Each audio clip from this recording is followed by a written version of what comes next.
Welcome back to Outriders. In this video, I want to talk to you about the progress they are making with the damage mitigation bug. And yes, I've titled the video as the game is a group-based game that's 100 times worse in a group. There is a reason I say that, and it's because not only are the servers absolutely dreadful, half the time there is lag when you're not the host, sometimes even the host will lag. But not only that, crossplay is not working properly.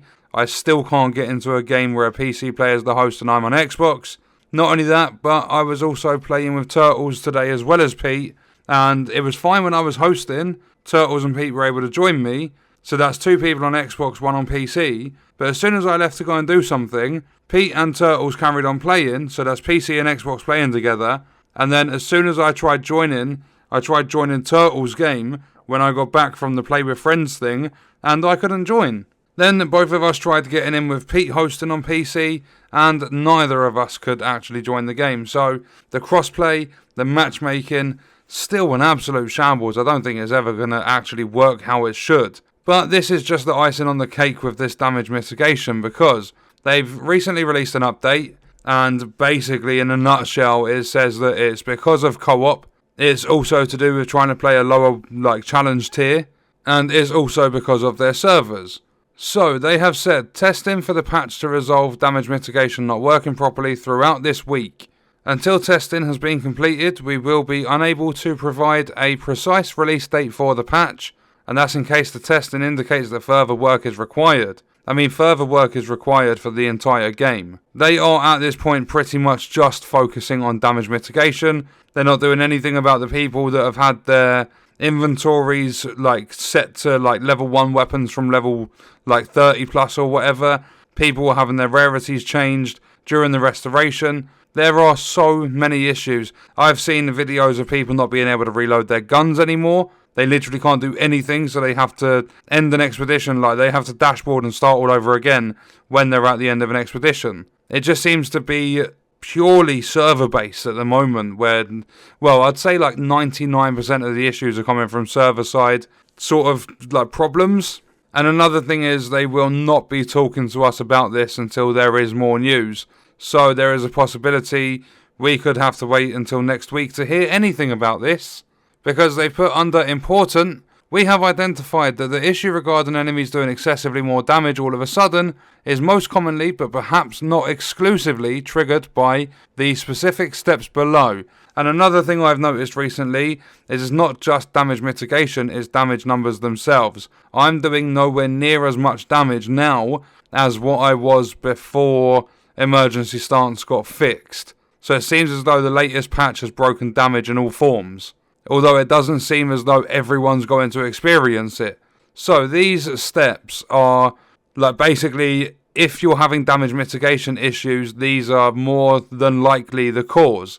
Joining a multiplayer session as a client, leaving a multiplayer session, an additional trigger as either a host or a client, attempt an expedition at a lower challenge tier level. So if you've got a level 50 character, your max tier is 15. If you're trying to play at 12, the issue will become more prevalent the greater the disparity between your armor and the enemy's level. So, if you're trying to play a challenge tier 12, the enemy's a level 47, you're a level 50 character, that has the biggest chance of messing up your damage mitigation. In such cases, the game code encounters a bug that prevents it from pulling an important back-end stat table. So, the game's messing up from their back-end systems. The game will not actually pull the right stat tables in, so therefore your damage is all over the place. If you tend to hop between multiplayer sessions with different partners, you may therefore be more likely to encounter this issue. Staying with the same partners for the duration of your play session or playing solo should help mitigate against this issue occurring. So they have an issue of mitigation, and now they're telling people steps that will should help mitigate against issues occurring. Restarting the game fully, so that's going back to desktop, or that's actually dashboarding the game, or quitting out of it completely on console and stuff. But if you restart the game fully, it should force the game to once more pull the correct stat table, which in turn should prevent enemies from dealing more than intended damage until the bug reoccurs. So they are additionally looking at what they can do to short-term mitigate, particularly against one-shot kills from certain enemies such as broodmothers, And in terms of one shot, not necessarily from 100% health, but just in general, enemies are dealing a lot more damage. So they've had their damage output buffed in some way, whether that's the 2 attacks and we only see one thing or not. Basically, Turtles was playing, got hit by a bird, 12k damage dealt to him, he died. Not from 100% health, as I said.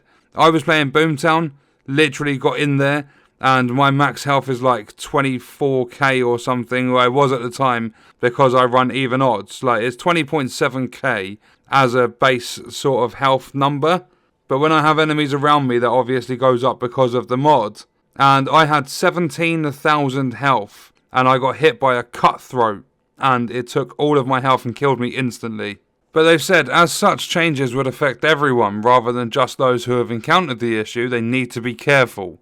If they do go down the route, these changes may be a potential holdover till the patch releases, but they'll share more news around this when they can. And then they're telling you to look at the steps and stuff you can take from the 7th of May, because they had to update it again and let people know some workarounds. So what I'll do is I'll leave this linked in the description, you guys can have a look, and you can see if there's any steps you can take to sort the problem out for you. And then they've said, as testing is an ongoing process over a number of days, we may not provide a public update here tomorrow, or until the testing cycle completes, but you can rest assured that work is continuing to progress. So basically what they're saying is, they can't be bothered to keep letting people know what's going on until there's been some solid progress made, and they're testing over a number of days, but every patch they've released for this game has caused more issues than it's solved. I'd like to know who's doing the testing and what exactly are they testing, because it's not the patches they're releasing that's having testing done to it.